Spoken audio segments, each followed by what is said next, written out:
And on this Veterans Day, an exclusive story of heroism and sacrifice. A Jackson man telling the story of his father and his 5 uncles on the front lines of World War II, and also the story of his grandmother who sent those 6 sons to war. That's right. He sat down with WJTV 12's Katie Rowe.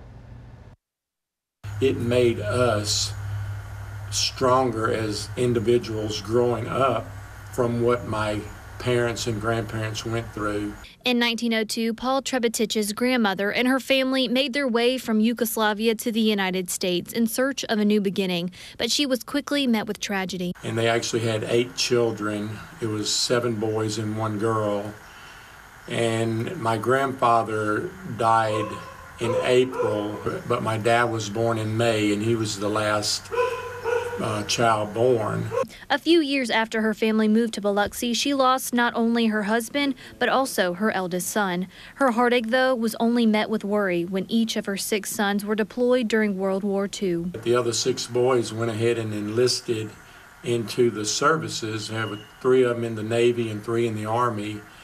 And my dad was the youngest, and he enlisted at the age of 17. Leaving Paul's grandmother to sit and wait. You know, in reality, just listening to her tell us these stories, that how stressful it was every morning waking up thinking that the Western Union people would knock on her door and say one of your sons had been killed or all of them have been killed. Her struggle, however, didn't go unnoticed. President Harry Truman traveled to Biloxi to pay Paul's grandmother a visit, and he didn't come empty-handed. Presented my grandmother with the Golden Star Award, which they usually give that to families of officers or people that have died in the war. But when the war finally ended, her prayers were answered and her sons came home. You know, these were just young kids going across to a country they had no idea, but for some reason their integrity of what my grandmother and my grandfather taught them